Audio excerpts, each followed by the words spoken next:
Hello everyone, welcome you to our last fourth session today, and it's my pleasure to introduce to you Elaine Chapman.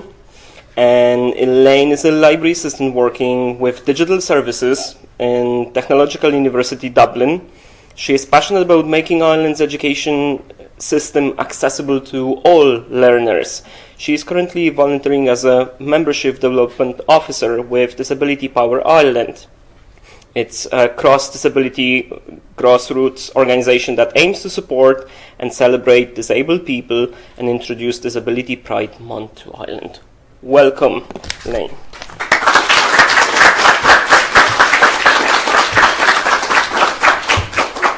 So firstly, I just want to say thank you very much for having me. What I've been asked to talk about here today is my experience of working in libraries as a disabled person. But I find it quite hard to talk about that in isolation, because I didn't just experience disability, I experienced it as a white woman. This is the first talk of this length that I've been given, so God help you all. I've been trying to decide what to cover. 45 minutes just seems like such an eternity compared to my usual 10-minute talks. What I thought I might try to cover is my own experiences, some observations about how the library field has changed and the wider societal barriers that are impacting the potential staff that we could employ. I'll also be talking a little bit about TU Dublin, what we hope to do and what we hope to become. And I'll finish with looking towards the future of third level education and libraries, hopefully. Part of what I aim to do here today is to open a dialogue with other colleagues. I get that sometimes, whilst there's many of us who want to help reduce barriers, people feel like they don't know what to do and they're afraid to act in case they get things wrong. Speaking in terms of disability access, it's better to act and to get it wrong than to not act at all, just as long as you're willing to listen to feedback and act on the feedback. And of course, try listening to activists first. My hope is that having an open dialogue between colleagues will help reduce fear and increase action. As some of you may have guessed, the title of this talk is inspired by a recent march in Dublin that was organised by LaCayla, Access for All, the National Women's Council and more. The theme of the march was based on how minorities have historically been divided and how many are facing similar issues but are facing them independently.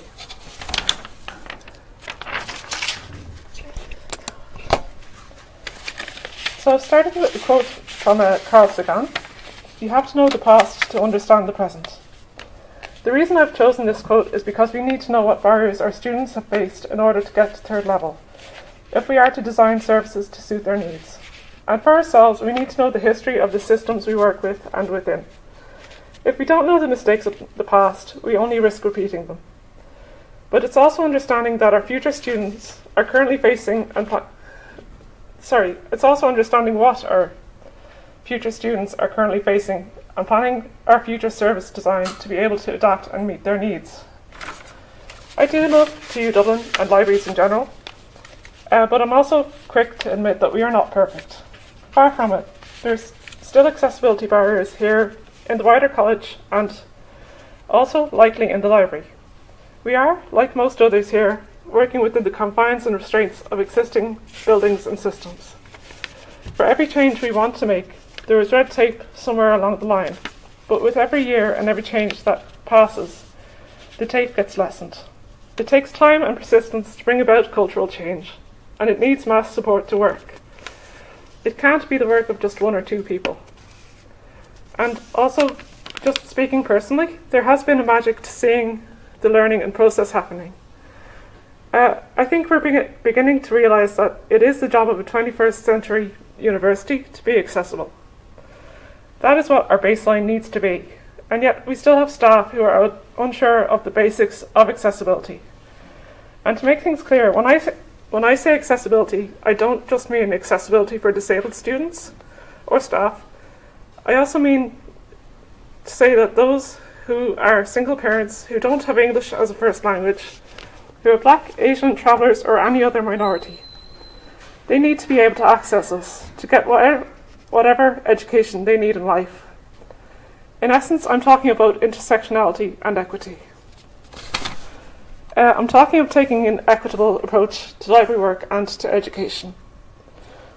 Part of taking an equitable approach is arguably in changing the attitudes of others, as well as in increasing the knowledge around issues some folks face. So for that reason, I will be asking the audience some questions. Yay. I'll also be asking for your questions on how you feel the library work and workforce is changing. So I've got to start with saying that my experiences are just that. They are my experiences. They're not necessarily the experiences of other disabled librarians. Every disabled person can have a different experience in life. Even disabled library staff will have different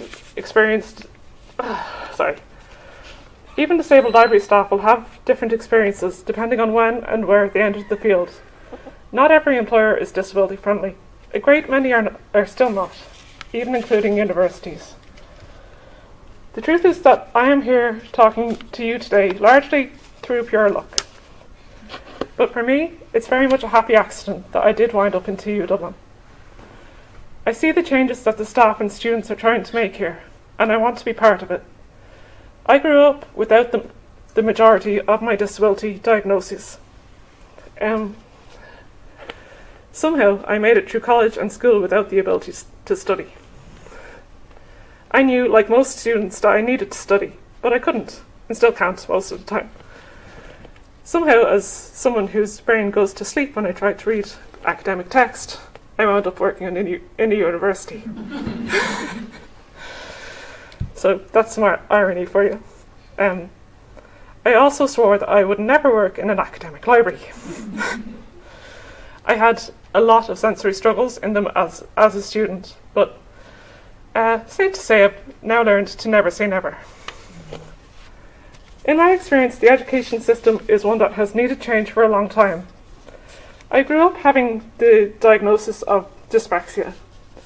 For those of you who don't know what dyspraxia is, it's a movement-related neurodivergence. There was support given to me in school, but that support largely consisted of a laptop and some extra time in exams.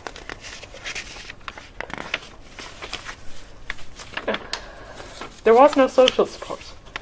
There was no other physical support, or for the attention or sensory needs. And yet I had the need for all of those. I also went through college with those same needs unmet. Why? Because I wasn't able to attain a relevant diagnosis to get those supports. As it turns out, once I graduated and could somewhat afford to pay for them, I got those diagnoses, except my suspected ADHD. Still can't afford to get that one.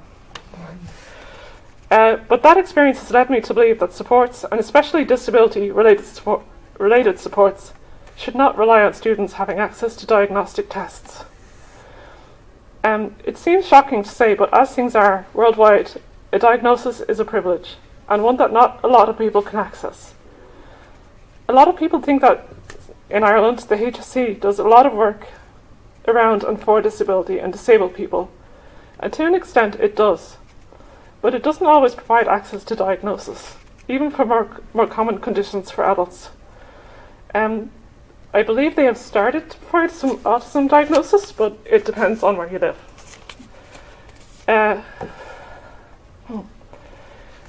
To go privately for an autism diagnosis, which the majority of adults do actually have to do at the moment, it can cost upwards of €800 from a private professional. ADHD can be closer to 1,000. And that's not even counting the conditions that they actually don't test for here in Ireland. Many adults and children with conditions like these struggle to get any access to services and treatments in the public system at the moment. I think in the longer run we need more adaptive services, including in libraries, just to be sure, to move away from relying on diagnosis to provide support.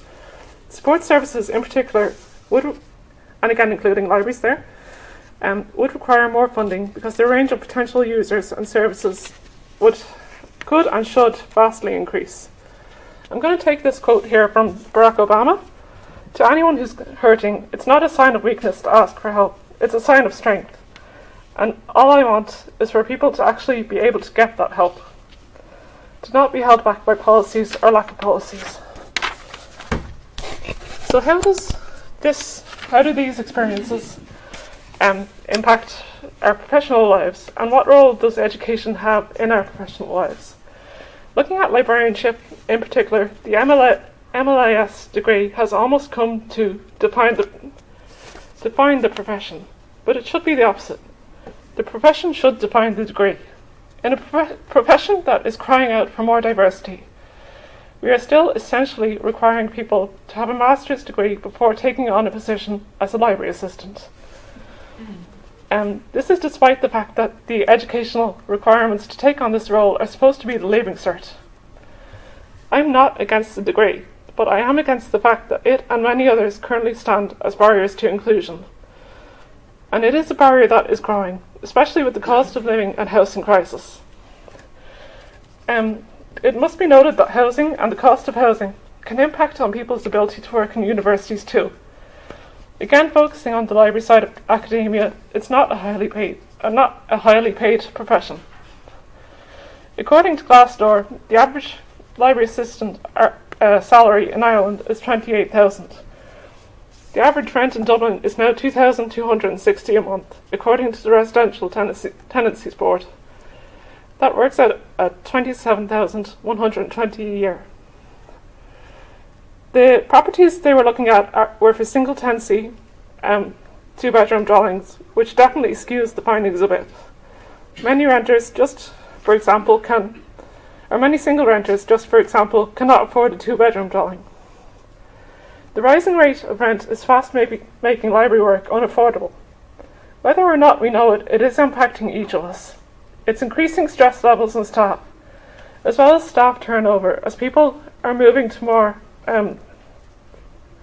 affordable areas and higher paying jobs. Now you can imagine that this same issue is also going to be impacting our students. Can a student successfully complete their degree if they're taking on extra jobs just to make ends meet? Can they even begin the degree if they can't find a place they can afford to live in? And that's without the student facing any other disadvantage.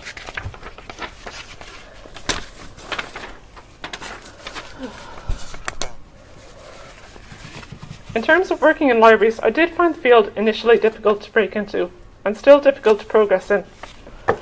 Prior to my current job, I can remember quite a few interviews where, when I mentioned that I am disabled, the interview took a very noticeable nosedive. At the time, it was hurtful, but now I realise that it was also useful. It turns out disclosure can be a little like a radar when it comes to job interviews. You see, if employers react even a little negatively to being told of potential employers from a minority, then that's likely not a safe or healthy place for that employee to work. It's almost certain that it's not a place that they will be supported. I've often been advised not to disclose my disability when applying for jobs, but my advice to others is that when you are in the financial position that allows you to do so, using disclosure in a tactical manner may save you money and mental health struggles in the long run. Funnily enough, my interview at TU Dublin was actually the first where I used my disclosure in this manner, and they were also the first to react positively. That alone hints at a strong, positive workplace culture. Something I've struggled with communicating in the past is how lack of representation of diversity doesn't just hurt our staff, or hurt our students, it hurts our staff. Just speaking for myself, there was a long time when I didn't know any other disabled staff, and that's quite an isolating feeling. There is a sense of community in meeting others who may have been through the same struggles in life. It's part of the reason that I'm working on setting up a subgroup of the LAI That subgroup will focus on EDI issues, and it's open to anyone who's interested. Part of my hope for that group is that it could be a bridge for people from minorities to meet others, to hopefully see that they're not the only ones. I do feel that the library world in Ireland is changing, and that there is more diversity coming into our workforce. So I thought this might be a good place to stop and ask for some audience and opinions and questions on how you feel the workforce and work is developing in Ireland. Has anyone? Sorry, I should probably have warned you guys about this. Melody? I think there's a lot to be done yet. Yes. Because a few places have employed people of color and all that, but they are still in the lower grades, and it's very difficult to progress. Yeah, exactly. I agree. Even from the disability point of view, it's also very difficult to progress. I totally agree. Anyone else? Elaine, do you have a sense of whether it's something that's discussed in the library education curriculum, or even that kind of sense that it's a field that is welcome to people who'd like to train professionally in the profession? You mean, is EDI discussed? Is the issues of having colleagues with disabilities, or is that addressed at the master's education for librarianship as far as you're aware? I don't think it is addressed. Not as far as I know. It's definitely something that's worth pursuing, though. So, anyone else, or will I proceed? Okay. So we need equity in our work practices. We need flexibility and policies that allow for that. We need the staffing levels to ensure that flexibility can happen. We have staff who are disabled, who have kids, who have caring responsibilities, and they need their jobs or hours to be flexible in order to do their best work when they are in work. Some of these staff may need the option to work from home, others to work only part-time. Certainly, as regards the latter, the library world is still lacking in options for those who need to work part-time, especially at grades above those of library assistant. Just speaking personally, I love where I work and those that I work with, but it is frustrating to watch others be able to advance their careers while I'm heavily restricted in that regard. Currently, I am one of those who would need to work part-time. I could, in theory, apply for higher grade jobs and hope that I would be granted the ability to work part-time, but there are a lot of risks in that. I would have to work full-time hours until I found out if an application for part-time hours was approved or not, potentially putting my health at risk, and two, if the application for part-time hours is rejected, I'm left without a job. This is a glass ceiling that needs to be addressed if we are to achieve equality for disabled staff throughout all levels of library staffing. Whilst I know that there are more taxes and such involved with employing two people to fulfil the one type of role, it can be beneficial, both to the staff and to the institution. The staff get more flexibility in work-life balance, albeit less money, and the institution gets the experience, viewpoints and combined talents of two people working the job. Sometimes when employers make attempts to address workplace issues, they can create policies that are only relevant to the needs of one minority. And this does have its benefits, but it also has its negatives. Take, for example, the fact that working from home used to only be available to disabled staff in some companies. Working from home, by the way, is something that disabled workers have asked for since the 90s. It's something that has now been proven to benefit many workers. It's a prime example of how you can adapt something from a potentially divisive policy, reasonable accommodations, and use it in a way as a way to increase diversity. Of course, staff need to be provided with the right tech to prevent any digital divide-related issues. And I also do acknowledge that not all staff actually have a place where they can work from home. In terms of accessibility to work, the work from home aspect of COVID increased the ability of disabled people to contribute to the workforce. The reason that I say that reasonable accommodations policy can be divisive is that they rely on people having a diagnosis. This can further inequity between those of us who can and cannot afford diagnosis. It also ignores the fact that staff without a disability can have similar needs in the workplace.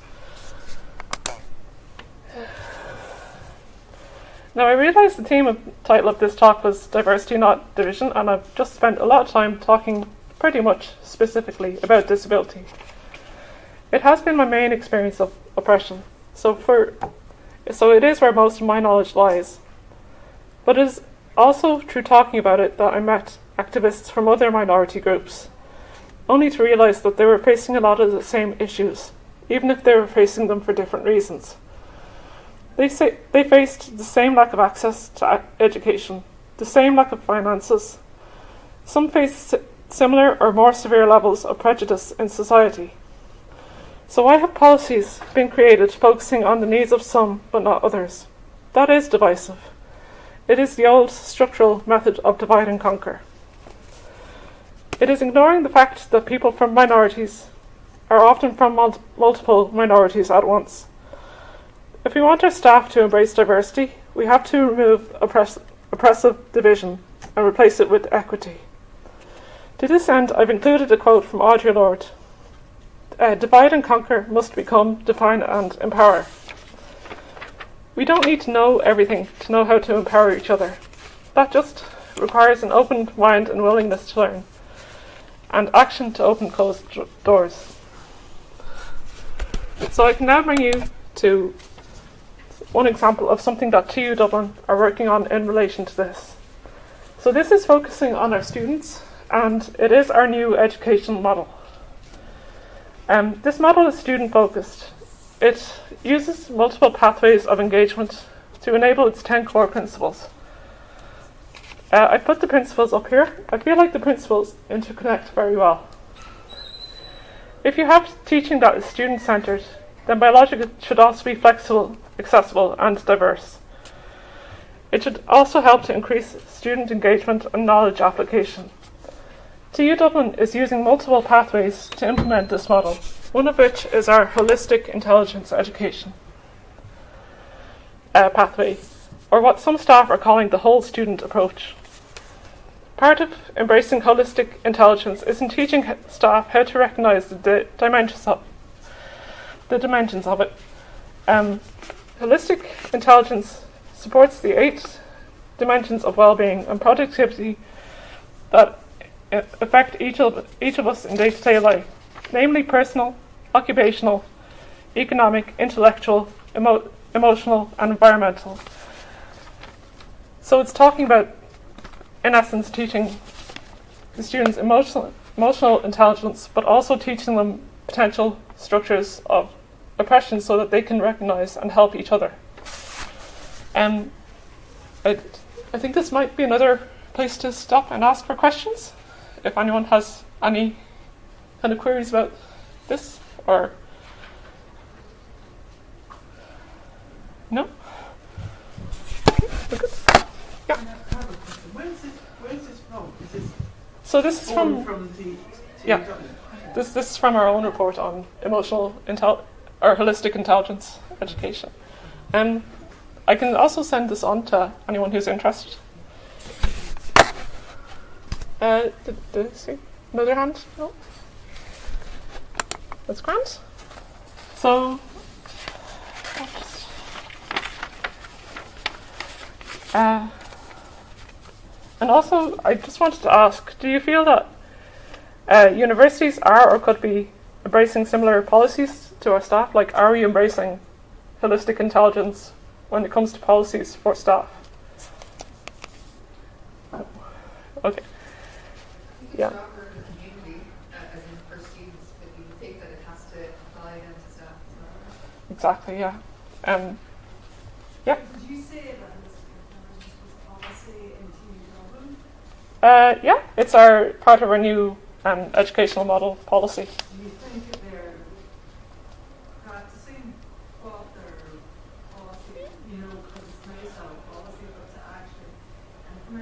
Yeah, so basically all of our staff are being taught that they have to integrate it into their courses, and it has to be integrated into library work as well. And it's a process. I'd say it's something we're only just beginning. But yeah,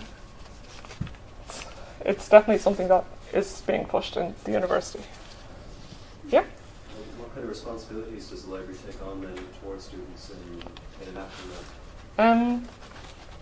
That's a good question. So I suppose largely what we do at the moment is just through provision of materials. Like we have a staff member here who's worked on decolonising the curriculum. That I think is hopefully going to be used for this. Maybe I would say some of the initiatives we're doing is making the library a safe space to talk about, things like racial inclusivity, whatever, situations and stuff, and also to part of what we're planning to do is make sure all members of staff go through what we call the race equality training, where you're looking at race, a history of racism, structural, systematic, the technology, how racism impacts technology shows racism and biases of creators of technology, and also how the individual is then affected. So it's like a 5-strand, and making sure that's compulsory for all staff in the library, but also every member of staff in the university is also supposed to do this. It's early stages, but most of our policies and the action plans and all that have already been created. We're just embedding them as we start to create our new university. Yes, exactly. So I guess now I'll finish with looking towards our future. For me, at least, it means a slight shift in my role into UW Dublin. We are new to embracing the functional model of service. At this moment, at the least, many of our library assistants fill an all-rounder type of role. We have people who would man the issue desk, but also work on cataloguing and acquisitions, for example. But our migration to our new functions has just begun. I'm moving to from what was mainly a client and faculty kind of role to a digital services one. The hope is that, like many of you, the functions will work individually, but also interconnectedly. It's been a great time to be part of the TU Dublin. There have been struggles with the large amount of change we are undergoing, but also opportunities for staff to learn and engage, to become trainers and to move roles and to move campuses. We are also in the process of combining 3 separate library systems, including different LMSs. The aim in doing this is to give unity to the service, and in doing so, more flexibility to our students. Digital services will have a heavy focus on creating good quality, accessible web content, embracing and investigating new technologies, potentially including assistive technology, and it will also focus on training staff. On training staff for our LMS, on training staff for general digital related matters, and for the library field in general, diversity can only be a good thing. I hope that having come here today, you'll leave with a bit more understanding of what some of our students and staff face. I think I'll finish with a quote from Stephen Anderson. Together we are alone we are smart, together we are brilliant. The more we embrace diverse knowledge and experiences, the more brilliant we become. And lastly, for anyone interested in hearing more about the LAI subgroup I'm forming, that's my email there at the bottom.